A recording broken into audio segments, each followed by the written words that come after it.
నేను డాడీ ఉమ్. ఏం చేస్తున్నా? పడుకున్నావా? పడుకుంటున్నా, చెప్పు. నేను డాడీ ఈరోజు మా అత్తయ్య మమ్మీ పైన బాగా అరిచారు కదా, సో కంప్లైంట్ ఇద్దాము అనేసి పోలీస్ స్టేషన్కి వెళ్ళిన. సాగరెడ్డి సిఐ ఉండే చాలా. సో యాజ్ యూజువల్ సార్కి చెప్పాను, పెద్ద అంతేం పట్టించుకోలేదు, ఏమంత రెస్పాన్స్ ఇవ్వలేదు. ఏమనంటే నువ్వే ఆ ఇంట్లో నుంచి వెళ్ళిపో, నువ్వు ఎందుకుంటున్నావు ఆ ఇంట్లో అని మాట్లాడుతున్నారు. సో మనంతా మనం సైలెంట్గా ఉన్నా అసలు ఏం చేయట్లేదు.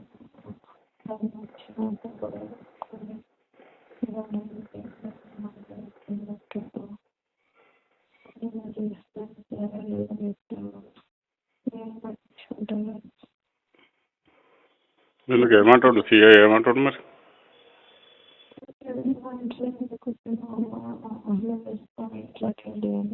ఇంట్లో ఎందుకుంటున్నావు అంటే మరి మా భర్త ఇంట్లో నేను ఉంటా అని అడగొద్దు. అదే మీ భర్త లేడు కదా, నువ్వు వెళ్ళిపో అన్నట్టు మాట్లాడుతున్నాను. అయ్యా మరి నేను ఇంటికి వెళ్ళాల్సాను, నేను నా పాప ఇది చేసుకొని అత్తింట్లో కాకపోతే ఇంకేడు ఉండాలి. దానికి ఆన్సర్ అని వెళ్ళిపో అమ్మా, వెళ్ళలేదని డబుల్ బెడ్రూమ్ అపార్ట్మెంట్ తీసుకొని ఎక్కడైనా బయట ఉండు, కోర్టులో కేసులు అవుతున్నాయి కదా, తేలినాక కోర్టు ఏం చెప్తే అట్లా చెయ్యి అంట. అలా ఎలా అంటారు సార్? నాకు కోర్టు ఇప్పుడు చెప్పలేదు కదా ఇంట్లో నుంచి బయటకు వెళ్ళిపోమని, అలా ఎలా అంటారు నన్ను అడిగా.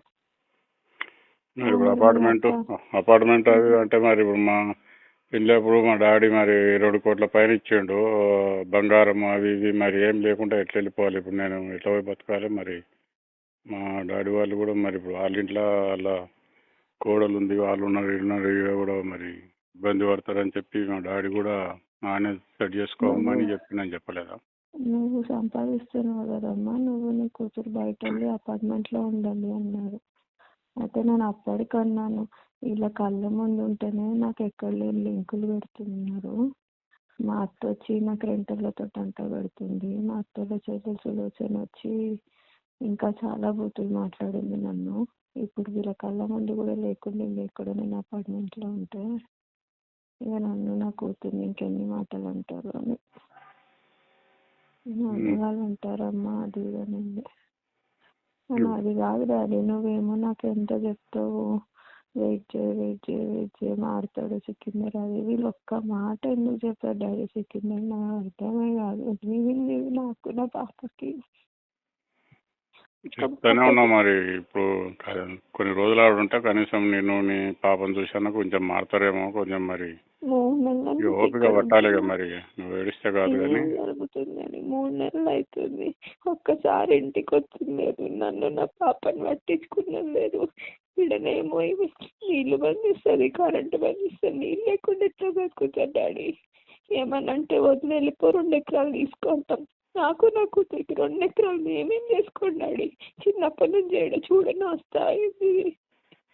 2 ఎకరాలు ఎట్లా మాట్లాడతారు డాడీ? ప్రేమించి పెళ్లి చేసుకున్నామంటే. నువ్వు ఏడిస్తే కాదు, ధైర్యంగా ఉండాలి. సరే, ఇక పోలీసు వాళ్ళు పట్టించుకోకపోతే కనీసం కోర్టు గీటో ఏదైనా న్యాయం జరుగుతుంది తర్వాత అన్నా కానీ కొంచెం చూద్దాం. ఇంట్లో ఉంటే ఆ పోలీసు నువ్వు ఇల్లీగల్గా ఉంటున్నావు, నువ్వు ఇంట్లో ఉండొద్దు, మామని మామగా అనొద్దు అంటాడు. మా మామ వచ్చేమో నా చేతులు పట్టుకుంటాడు, ఎక్కడెక్కడో ముట్టుకుని లాగుతాడు. వీళ్ళు వచ్చేమో బూతులు మాట్లాడతారు. చిన్న పిల్ల ముందు నన్ను ఇట్లా ఇన్సల్ట్ చేస్తారు. దానికి ఎట్లుంటుంది అంట? అంటే 2 ఎకరాలు తీసుకొని పో అంట. నాకు నా కూతురికి లైఫ్కి 2 ఎకరాలు పెడతారు, ఏం నాకు అర్థం కాదు. ఎప్పటికైనా సికిందర్ వస్తాడు, సరే వెళ్దాం. వీడుంటే ఈ ముందనే ఉండనిస్తలేదు. రోజు సిఐకి మేము 4-5 లక్షలు ఇచ్చినాము అని ఏదో మాట్లాడతారు. సిఐ రాడు, ఏసీపీ రాడు అంటారు. ఏమనంటే సీఎం సెక్యూరిటీ ఆఫీసర్ ఉన్నాడు, ఆయన మా చంద్రకాంత్ ఏదో చెప్తుండే, ఆయన కూడా సిఐకి చెప్పిండని వీళ్ళే అంటారు. ఎక్కడ లేని ఇన్ఫర్మేషన్ ఇస్తారు, నాకు తెలియని వాళ్ళ గురించి మాట్లాడతారు. మా ఆయన నాకు ఈ అమ్మ అంటే ఏదేదో మాట్లాడతారు. ఏమో daddy, CM sir security officer అంట, చక్రి ఏదో అంటుండే, చక్రధర్ రెడ్డి ఏదో. వాళ్ళు చెప్పిరంటనా? సిఐ సార్కి చెప్పించిర్రంట ఆయనతోటి.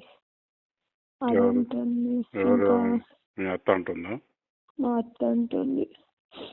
10 లక్షలు ఎవరు అయినట్టుగా మరి ఎవరికి పైసలు ఎవరికి ఇచ్చిరంట? ఇది కౌశల్ అన్న వాళ్ళ డాడీ ఉండు కదా మల్లారెడ్డి, ఆయన చెప్పింది 8 లక్షల వరకు వచ్చాయని పోలీసు వాళ్ళకి అని. మరి అది సిఐ ఏసీపీ పేరు మా అత్త చెప్తుంది. ఆ సిఐ మమ్మల్ని ఏం చేయలేడు, ఏసీపీ కూడా ఏం చేయలేదు అంటుంటుంది. ఆమెనే వస్తుంది, ఆమెనే గొడవ పెట్టుకుంటాం. మనం ఒక్క మాట ఎదురు చెప్పాము, ఆమెనే చెప్తుంది. సిఐ ఏసీపీ పేరు ఎందుకు చెప్తుందో నాకు అర్థం కాలేదు.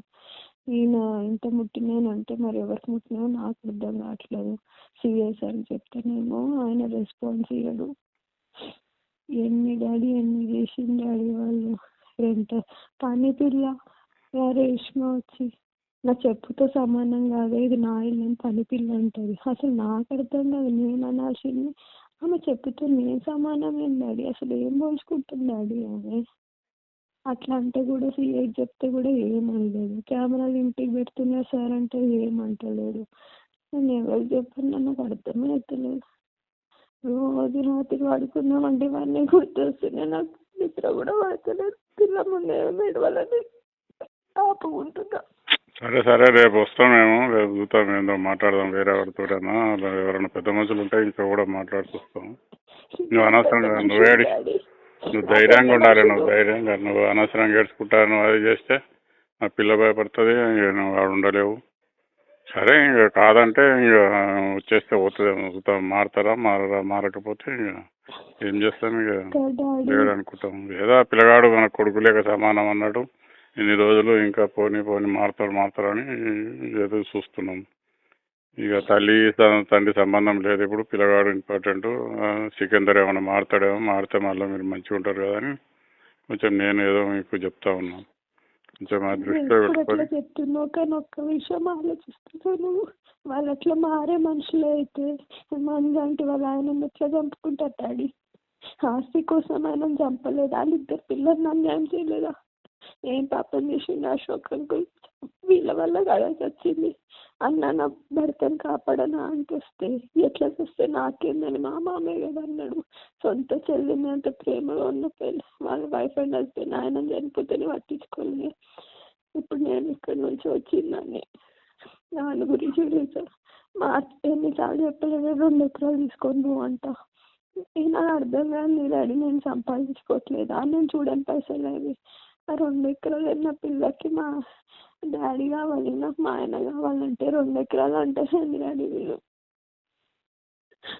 సరే అని నోరు మూసుకొని నువ్వు అన్న విషయాలు గుర్తుపెట్టుకుని సరే మారొస్తాడేమో సికిందర్ అనుకుంటే రోజుకి టార్చర్. పొద్దున్న 4:30 నుంచి స్టార్ట్ చేస్తారు, నీళ్ళ కాడ స్టార్ట్ చేస్తుంది. 11 అయినా రాత్రి వరకు లొల్లులే చేస్తుంది రోజు. సరే నువ్వు ఏడోకి నేను ఉదయం కనీసం పోలీసు వాళ్ళతో మళ్ళీ సిఐతో మాట్లాడతా. నేను ఇందాక పిటిషన్ ఇచ్చినారు, పట్టించుకోలేదు. ఓకే, నేను రేపు ఎవరితోటైనా చెప్పించాను. కనీసం దయచేసి మా బిడ్డను కాపాడని చెప్తా, కొంచెం న్యాయం చేయమని చెప్తా ఆయనకు. ఎవరైనా పెద్ద మనుషుల దగ్గరకన్నా పోదాం. లేరా ఎవరైనా మినిస్టర్లన్నా లేకపోతే పోలీస్ ఆఫీసర్ మంచి వాళ్ళు లేరా? ఎవరి దగ్గరకన్నా పోయి నేను కూడా రిక్వెస్ట్ చేస్తాను. నేను డిపార్ట్మెంట్ ఉండి నేను ఇక ఇంత ఉండి ఏదో భయపడుకుంటా లీగల్గా ఉండాలంటే ఇంత అన్యాయం చేస్తున్నారు పోలీసు వాళ్ళు.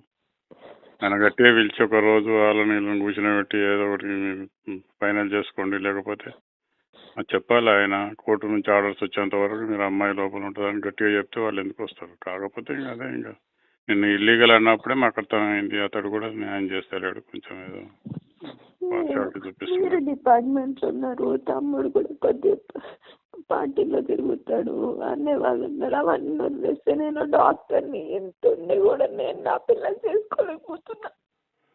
రైట్ ఓకే, నువ్వు పడుకో. ఇప్పుడైతే పడుకో, 11 అయిపోయింది. ఇప్పుడు అనవసరంగా ఏడ్చుకుంటా కూర్చోకు.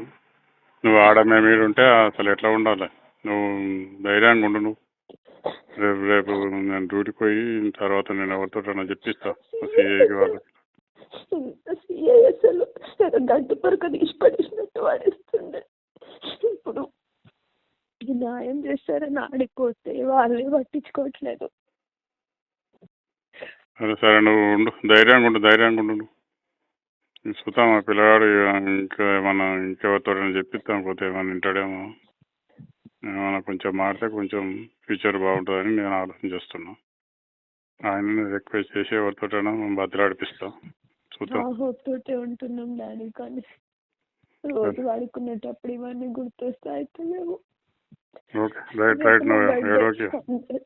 బర్త్డే అందరితో సెలబ్రేట్ చేసుకుందాం అనుకున్నాం, ఈ రోజే మళ్ళీ ఇట్లా లొల్లి చేసింది. ఇంకేం బర్త్డే ఇక్కడ?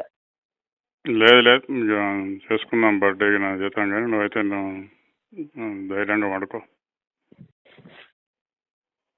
లేకపోతే వచ్చేయనని వచ్చేసా, ఇంకేం చేస్తాం, ఇంక పోతే లేకపోయా ఉంటేనైనా మారుతాడేమో నమ్మకం ఉంటుంది. ఇంకా ఆడికి వస్తే ఏముంది డాడీ, వెళ్ళిపోయింది దరిద్రం అని మా అత్త అనుకుంటుంది, మా ఆయనకు కూడా అదే చెప్తుంది. ఇంకా మారుతాడని నమ్మకం వదిలేసుకోవడమే. ఇక నేను ఆడికి వచ్చినట్టే. ఆడికి వస్తే ఆడ ఎట్లా తమ్ముడు ఉంటాడు, మరదలు ఉంటుంది, ఎన్ని రోజులని వచ్చి ఆడున్నది. సరే నాకు పొద్దున్నే మాబులేషన్ ఉంది, ఇంకా నేను తెలంగాణ ఏడ్చుకుంటా కూర్చుంటే కాదు. నువ్వు ధైర్యంగా ఉండు, ధైర్యంగా పడుకో. నేను కూడా పడుకొని పొద్దుగాల నేను ఎవరితోటాను వేరే ఆఫీసర్లతోటాను సిఐకి చెప్పిస్తా. కానీ ఓకే నువ్వు ఏడో గట్టిగా ఉండు, ధైర్యంగా ఉండు. ధైర్యంగానే ఉంటున్నా, పొద్దున్న వేస్తే అట్లనే వాడుకునేటప్పుడు లేచేటప్పుడు ఉంటుంది కదా. ఓకే ఏం చేస్తాము, ఇంకా అదృష్టం క్రిమినల్స్ దొరికారు, ఇంకా ఏం చేస్తాం, భరిస్తున్నాము. ఇక ఏం చేస్తాం. Right okay. Bye daddy.